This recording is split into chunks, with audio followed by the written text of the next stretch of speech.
ஓம் ஜெய் ஸ்ரீரமணாய. பகவான் ஸ்ரீ ரமண மகரிஷி பக்திஞான இயக்கத்தின் ஆன்மீக அன்பர்கள் அனைவர்களுக்கும் எங்களுடைய மனமார்ந்த இனிய காலை வணக்கம்.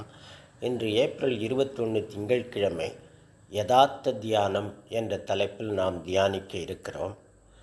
எண்ணங்கள் இல்லாத நிலை தியானம் எனப்படும். அதுவே நம் இயல்பு நிலை. நாம் எப்போதும் தியான நிலையில் இருக்கிறோம். அதுவே நம் சுபாவ நிலை. இதையே பகவான் உள்ளது 40 பாடலில் பாடுகிறார். உள்ளதல்லது உணர்வு உள்ளதோ உள்ள பொருள் உள்ளலற உள்ளத்தே உள்ளதால் உள்ளமெனும் உள்ளபொருள் உள்ளலவன் உள்ளத்தே உள்ளபடி உள்ளதே உள்ளல் உணர். உள்ள பொருள் ஒன்று இல்லாமல் உள்ளது என்னும் உணர்வு இருக்குமோ? அந்த உள்ள பொருளுக்கு அந்நியமாக உண்மையான உணர்வு சத்திய ஆத்மா இருக்குமோ? அந்த உள்ள பொருள் மனோவிருத்தி இல்லாமல், அதாவது எண்ணங்கள் இல்லாமல் இதயத்தில் இருப்பதால் இதயம் என்று சொல்லப்படும் அந்த உள்ள பொருளை தியானிப்பவன் யார் உண்டு? தியானிப்பது எப்படி? உள்ள பொருளை இருக்கிறபடியே, அதாவது எண்ணங்களற்று இதயத்தில் இருப்பதுவே அதை தியானிப்பதாகும்.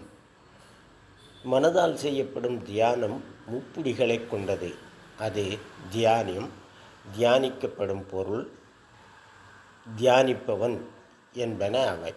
ஆனால் பகவான் ரமணர் யதார்த்தமான நம் ஆத்மஸ்வரூபமாக இருத்தலையே உண்மையான தியானம் என்கிறார். அதுவே மேலே உள்ள பாடலில் விளக்கப்பட்டது. உள்ளத்தில் எண்ணங்களற்று உள்ளது ஓர் உணர்வு.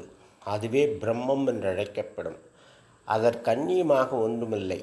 எண்ணங்களற்ற இரண்டற்ற அந்த பிரம்மத்தை தியானிப்பவன் எவன்? எப்படி தியானிக்க முடியும் என்ற கேள்வி எழுகிறது. அதற்குத்தான் பகவான் உள்ளத்தே உள்ளபடி உள்ளதே உள்ளல் உணர் என்று கடைசி வரியில் கூறுகிறார். உள்ளத்தில் மனம் ஆழ்ந்து அந்த உள்ளத்தில் என்றும் வேறல்லாத பிரம்மத்தில் ஒன்றாகி மனம் எண்ணும் தன்மையை இழந்து பிரம்மம் உள்ளபடி அசலமாக சாந்தமாக ஆன்மாவாக இருத்தலே உண்மையாக தியானிப்பதாகும். இதுவே யதார்த்த தியானம் எனப்படும். தியானத்தின் ஆரம்ப காலத்தில் எண்ணங்கள் குறுக்கீடு அதிகம் இருக்கும்.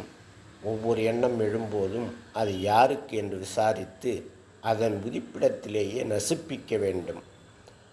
தியான பயிற்சியின் போது வாசனைகள் வடிவில் நம் மனதில் புதைந்திருக்கும் எண்ணங்களை வெளியில் கொண்டு வந்து நசிப்பிக்க வேண்டும்.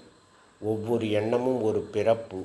எனவே கடைசி எண்ணம் இருக்கும் வரை, அதாவது மனம் உயிர்ப்புடன் இருக்கும் வரை ஆத்மஸ்வரூபம் தரிசிக்கப்படாது.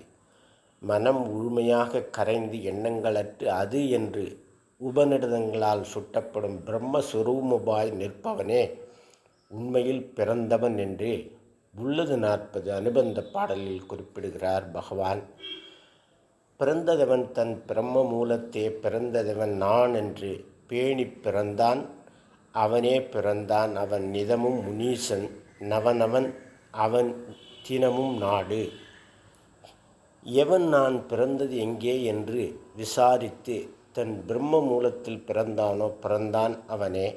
பிறந்தான் அவன் நிதமும் முனீசன் அவன் தினமும் புதுமையோடு இருப்பான் என்று அறிவாயாக. பிரம்மத்தில் பிறப்பவன் பிரம்மமே ஆகிறான். அவனுக்கு சாவில்லை. அவன் மரணமில்லா பெருவாழ்வு வாழ்பவன். பகவான் கூறுகிறார், இருப்பது ஆன்மா ஒன்றே. மனம் உடல் ஆகியவை ஆத்மாவிற்கு அந்நியமல்ல. இவைகள் ஆத்மாவில் அடக்கம். உடல் மன இயக்கங்கள் ஆத்மாவின் கட்டளைக்கு இணங்கவே செயல்படுகின்றன. தியான நிலையிலேயே அனைத்தும் நிகழ்கின்றன.